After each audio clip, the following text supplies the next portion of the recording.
World filled with screens and distractions, we invite you to reconnect with the natural world around you. Welcome to Nature Bound, a podcast dedicated to unpacking the intrinsic bond between humans and nature. We'll uncover the benefits of spending time outdoors, including how a nature-centric lifestyle can improve your mental health, elevate your leadership skills, and unleash your creativity. And now here's your host, outdoor enthusiast, and renowned author of The 7 Principles of the Magic Rock, Emmanuel Rose. All right. Good morning. Good morning. Well, this is an exciting episode. I get to talk about being out and fly fishing, and I've been fly fishing my entire life, and I had the luck of having my grandfather and my father and my uncles as my teachers and guides, and got to hear the wisdom of the old guys. And my grandfather in particular was very committed to keeping the fly in the water. He said there's no blankety blank fish in the air, so make a cast. He also had some other things where he'd say, if you're going to cast like that, you've got to yell mule train. And so yeah, we had some tough lessons, but it helped. It helped me learn the sport, and I've fished all over the U.S. and some internationally, and I've hired lots of guides, and I like to fish with guides because it takes some of the pressure off, and I don't like to fish with guides because there's a lot of goofballs out there. I've had the guides show up late. Had guides send me out to go fishing by myself while they got the boat set up in a spot I didn't know anything about. Had guides set me in a sand hole trying to in slack water while we were steelhead fishing. But fortunately, Jake Clark doesn't match any of those stories. He is a very compassionate and knowledgeable fly fishing guide. And what I appreciate about Jay is that he knows these pieces of water very intimately, and he also has a wide range of techniques that he is willing to teach the clients to do. Of course, being an orthodox fly fisherman, I like to watch the eccentric techniques, and I stick with the dry fly. But Jay is very experienced in teaching all the different styles. So welcome, Jay. I'm looking forward to our conversation today. Well, thanks for having me, Emmanuel. It's great to be here. Just a little quick background about myself. I've been fishing pretty much my entire life. I took up fly fishing in my mid-20s, early 20s. I don't know. It's been a long time now. I started my guide service in 2006, and it's been a very interesting and fun way to make a living. I'm blessed because I get to meet so many incredible people, such as yourself, and just being out there sharing my passion is what it really is about for me. And I love fly fishing, but that's not why I guide. I guide because I love teaching and I love sharing information with people. Nice. And I'm glad I'm not one of the guides in your opening monologue. I'm sure I am for somebody, but it's not everybody's favorite flavor. But what I like to do is help people, and I like to share. Nice. Yeah. No, that comes through. Yeah, I've enjoyed the times you've been out on the water, both. Oh, I guess both the rivers that you guide, and then also on Pyramid Lake. So yeah. Enjoyed all our time together. Yeah, they were fun. Yeah, and I'm looking forward to fishing with you again this spring. Absolutely. So we're in the kind of the last throes of winter, and I really like to fish squallas. Are there squallas on the Feather? There are squallas on the Feather.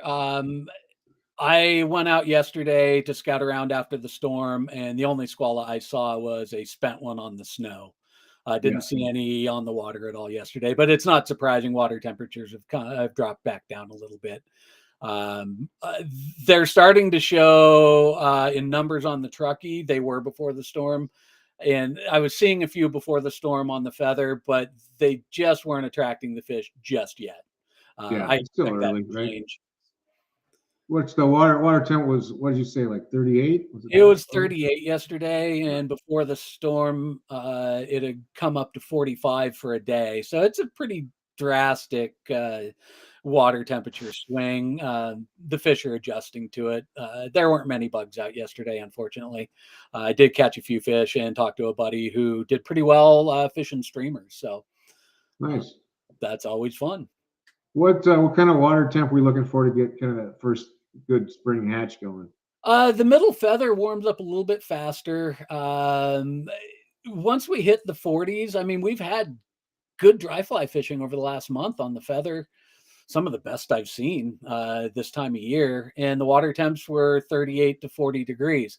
I think right now the biggest issue are the flows that are coming up. The Portola gauge this morning was over 500 CFS, which means down in the Clio area where I've been spending a lot of time, it's going to be 650 or above. And so Yeah, the fish are getting pushed to the edges. There's not a lot of access at the moment, but if you're willing to walk and you're willing to fish the slow boring water, there are definitely some opportunities at the moment. and then kind of what's the premium kind of flows? What's the range that you're looking for? For I like especially. I like it when it's under 300 on the Portola gauge, even under 200 on the Portola gauge for the upper stretch of the river, because then you can start crossing tail outs and you can actually get out and access a lot of the water by being in it. Um, once it gets under 100, it gets pretty bony up there in that stretch. But what that allows, it opens up more water down in, the Two Rivers area, Camp Lehman area, Sloat area, which right now flows were over 1,000 CFS this morning down in that area. So that's Oh, big, yeah, pushy water. big water. Yeah. Yeah. Yeah. And then is this one that's a dam release? I didn't. No, that's one of the lovely things about the Middle Feather is it is there are 3 dams on 3 of the creeks that feed into it, but they Okay. don't affect the flows all that much. So it's not a dam release, it's not a tailwater. It is definitely a freestone river. But there are a lot of feeder creeks that will affect the flow, especially as Sure. you get down towards Gray Eagle and then above Two Rivers where Jameson Creek comes in. That'll almost double the flow. Gotcha. So, is it summertime? Does it get too bony to fish up in the upper reaches? It can, yeah. In most years, by the end of June, middle of July, somewhere in that frame, sometimes the end of July, um, the water will get really, really low in the upper stretch and starts to warm up. The water's always off color. It has a tannin stain to it from coming through the Sierra Valley. And so it's always a little bit off color, and so it warms up quicker. That darker water retains heat a little better. But the bigger issue is when the ranchers start pulling water for irrigation, it'll Sure. kill the flows on the upper river. And at Yeah. that point, there's a lot of great water down, below where Gray Eagle Creek comes in, down where Eureka Creek comes in and Jameson. Those all add to it. And so the flows down that I like to fish at, the areas I like to fish at down further in the Camp Lehman area are definitely better when the flows are around 100 CFS on the Portola gauge. Yeah, I got you. So the feather gets a little stained from tannins. Where are the tannins coming from? They're coming from flowing through the Sierra Valley. All of the agricultural aspect to the Sierra Valley ag runoff, but also the vegetation that it's flowing through in the Sierra Valley as it gathers together and Gotcha. forms the Middle Feather. You ever see any wild turkeys on the feather? I have not seen wild turkeys on the feather yet. I wouldn't surprise me though. They're starting to be around more and more in this area. All right. Well, that's another story. Let's see. All right, so let's just talk through to me about kind of what the first hatches are that we're going to expect for Yeah. So early season hatches, we already mentioned the squala stoneflies are the first large bug of the year. They are starting to appear. Blue-wing olive mayflies have been steady. They're throughout available throughout the winter time, depending on water temperatures. Pardon me. The next big hatches will be the golden stoneflies, the pale morning dun mayflies. We'll start seeing caddisflies sometime in May, early June-ish. Then we'll have yellow sallies, nice. which those are a lot of fun, especially when they're midday. That is one of my favorite hatches, is the sallies. Yeah, I love the sallies. Those fish will attack them recklessly. It's so much fun. Yeah. And that's one thing I really love about the feather is the fish are really willing to eat a well-presented dry fly. There's a lot of great dry fly fishing available, and so that's really fun. Yeah, I remember that. We had one epic evening where we were throwing mayflies at what must have been 110 rising trout all around us. That we did, yeah. That spot can be very good for that evening dry fly bite. I actually went back there after I fished there with you guys and got one of the best fish I've ever caught on a dry fly on the river there. Yeah, I believe it. There were some big pigs in there. That were yeah. Well, unfortunately, I'm going to take a little sidestep here. If you've been following along on my social media, I posted some things about a train derailment on the middle feather. I did see that. Yeah. That happened right at that spot that we're talking about where you fished. Cars went into the river right there, and did put 3 cars worth of coal into the river. Mitigation's taking place. It'll be hard to tell what the long-term effects of it are. Ever since the accident happened, we've had high water. So I don't know if they have been able to get the coal out of the river or if they've even attempted to. My biggest concern is what that will do downstream to the spawning beds and to the bug life. So hopefully it doesn't do anything, but it's something I'm definitely going to pay attention to in the coming seasons down in that stretch. Yeah, that's too bad. But, well, we know though that they're pretty committed to water quality in general for those kind of accidents. So yeah, and the state's been good. Their response was fast. The railroad's response was fast. So they are doing what they can. Like I said, hopefully it's not a long-term detrimental thing to the river, like what happened up on the upper Sac back in the day when they had the train derailment and it basically killed the river for a while. I don't see that happening here, thankfully. So but there'll probably be a little bit of a reset period. You'd have to. Yeah, there will. And once the water comes down and clears up, I plan to go down and take a look with my own eyes and just see what it looks like. I haven't gone down there yet. But at some point I plan to. So, well, that'll be good. We'll look forward to hearing from you and what you see. Yeah. So then that's kind of the spring. What's on the menu for the spring, and then is there? Do we have any other big bugs that hatch in the spring? Yeah, the next big bug after the squala will be the golden stoneflies, and gotcha. They'll be the next one. And the great thing about this river, once we start getting these hatches to go, the fish are remembering, even if their bugs aren't out, fish are looking up. Sure. And they will eat a well-presented dry fly, a big dry fly. I love fishing a dry dropper because of that fact.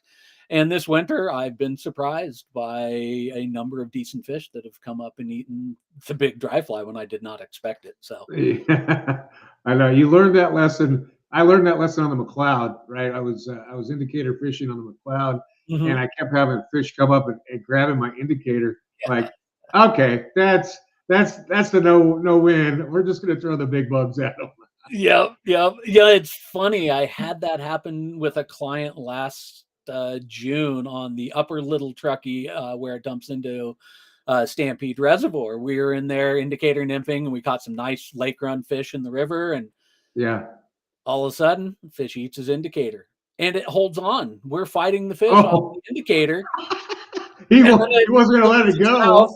and here comes the indicator right at us. We were ducking, trying to get out of the way. Oh, I love it. Yeah, and so of course we switched to a dry dropper and didn't catch anything on the dry, but we Yeah. did catch more nymphing. But yeah, it was just That's really cool. fun. I almost got one Aggressive. on the indicator. That would have been something else. Oh, that's great. So we got some golden stones. Yes, yep. Golden right, stones are those our are next big one. And then, like I Yeah. said, the PMDs and the caddis and the Sallies will be mainstays throughout the summer. Gotcha. And so it fishes pretty good until the water gets too low. Too warm. Yeah. Last year was the first year in my 18 years guiding that I was actually able to fish on the middle feather in August. Water temps, we had Wow. enough Yeah. good water and water temps. They were in the mornings, they were okay. By 1 o'clock, they were too warm to safely catch and release. Yep.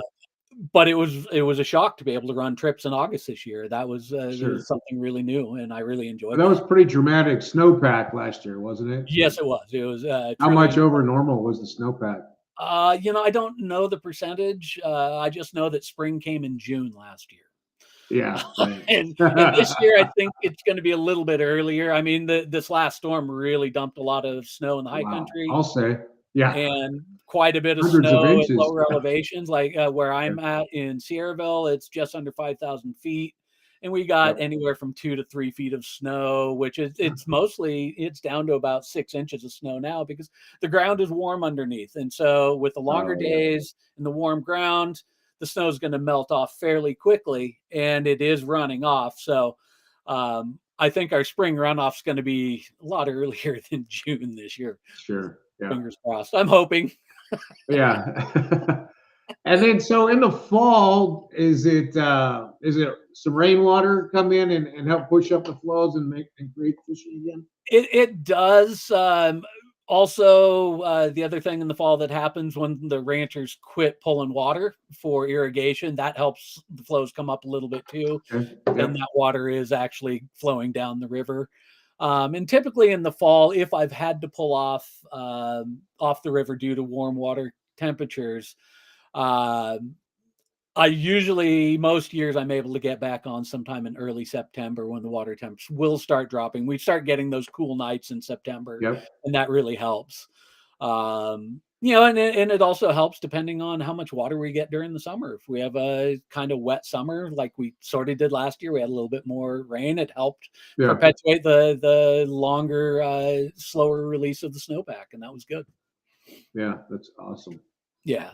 We always hope for water, and especially when it's not a tailwater. Yeah, well, this is the Sierra. It's feast or famine. It's just how it is here. And so let's see. I think we caught primarily rainbows. What's the roster like for fishing? Yeah, the fishing on the feather is mostly for rainbows. There are brown trout, and we've been seeing some pretty nice ones over the last year or two. I actually had a client last June catch one that was, I don't know, 21, 22 inches. We never measured it. It was a big fish. It was a really, and that one ate the big dry. Fishing Nice. the dry dropper. Gotta love that. Yeah, it was great. It was really great. So we're seeing some, I'm starting to see more browns in my catch rate. I'm typically getting at least 1 or 2 a day. I didn't see any yesterday. But the previous time I was out, I'd landed a couple. A buddy of mine who's been fishing midweek on his days off from his shop, he's caught a number of real nice ones this winter, tight lining nymphs and streamers. So it's nice to see more browns available. Yeah. Well, that's good. So anything, what changes in the fall for you? Yeah. The fall, water temperatures start coming down. Fish start putting on the feed bags, as they say, because they are preparing for winter where there's less food available. And so they will start feeding heavily. The hatches in the fall are a little bit more sporadic. We do have the Isonychia mayfly in the fall. Oh, okay. So it's sort of a best way to describe it, it's a little bit more like a sort of a mahogany dun almost color, a little more brownish.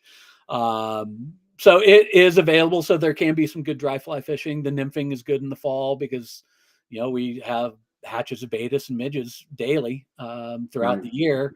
And so fish are looking for blueing olive nymphs. So I do fish a lot of Baetis nymphs in the fall. And also, I may sound like a broken record here, but I fish the dry dropper a lot. And there's a reason why I fish it. It's very effective. And so I do fish it a lot, and they will come up and eat the big dry. But there are nice dry fly opportunities in the fall on the Isonychias, as well as the blueing olives and midges, depending. No October caddis though. They're around, but I've never really had much success with them on the feather. But they are around. I have seen their shucks, but I don't know. Maybe they're just not in great enough numbers where they really matter to the fish as far as a food source. I'm sure they eat on them. Right. Yeah. Oh, yeah, I'm sure. Yeah, they're opportunistic, especially something that big. Yeah. Well, that's good. Some days I feel like they would eat a cigarette, but if it was presented well enough, Right. Yeah. Yeah, it's like that Al Truth story where he hooked a fish on the sock link. Yeah, it can be like that for sure. But yeah, that's the rare day for sure. Yeah. Well, it's good stuff, Jay. I appreciate the calendar and the hatch. Yeah. Well, the one thing I talk about a little bit more too, because it is a really new fishery, is the winter fishery on the middle feather. The regulations changed a couple of years ago. I think this is the third year it's been open for the winter. And so it's learning a new river. This winter, it's been fabulous. Last winter, it wasn't so great. It was hard. Access was bad, and it was big for really, really big for months.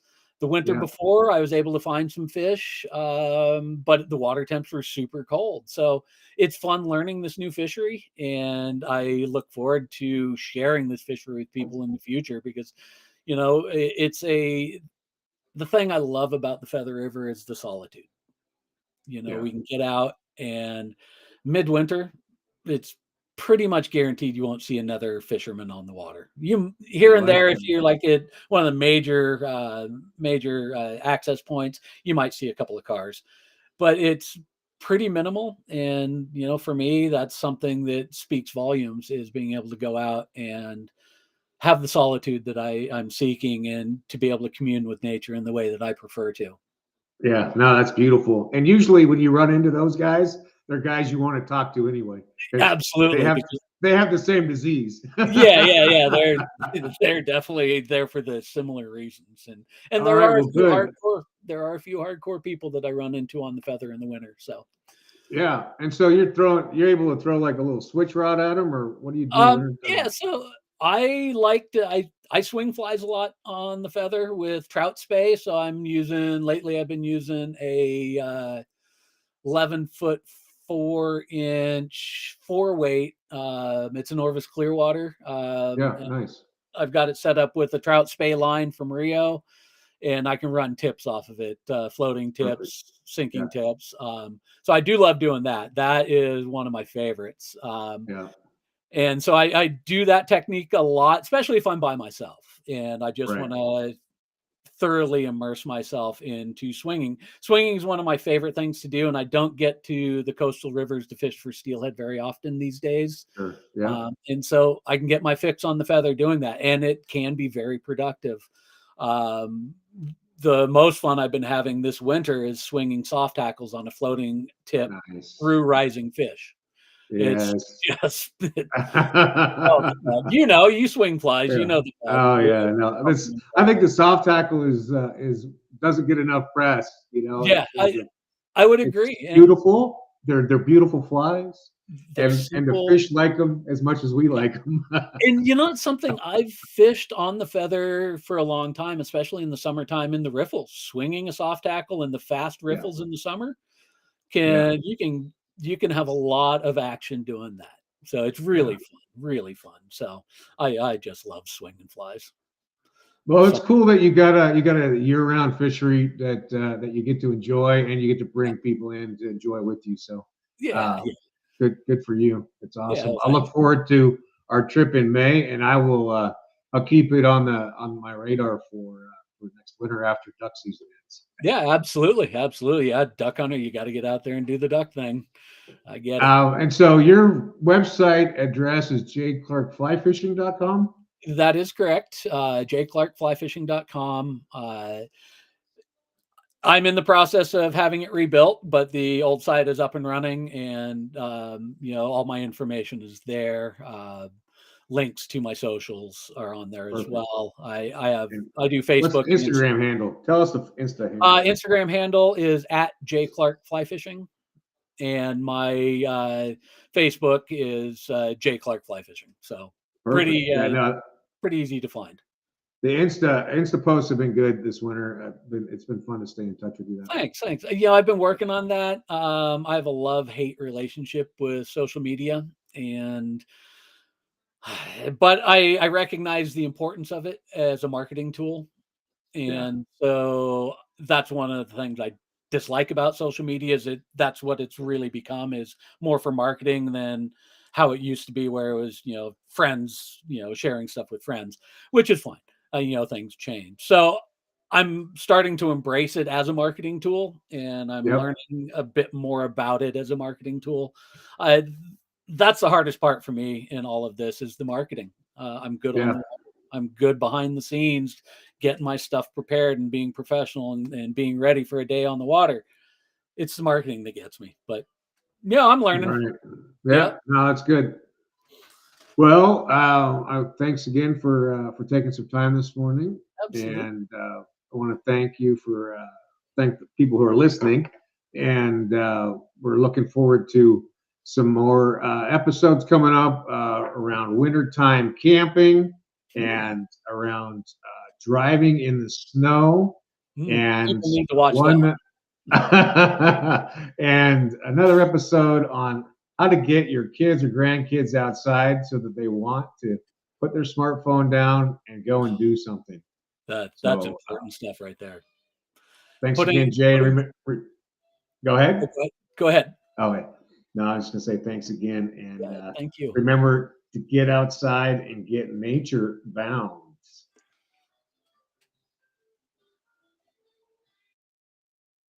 Thanks for listening to this episode of Nature Bound. Be sure to subscribe wherever you heard this podcast so you never miss a future episode. If you found value in today's episode, please share it with someone who needs to hear it. Be sure to purchase your copy of The 7 Principles of the Magic Rock at emmanuelrose.com or on Amazon. We thank you again for joining us today, and remember to get nature bound.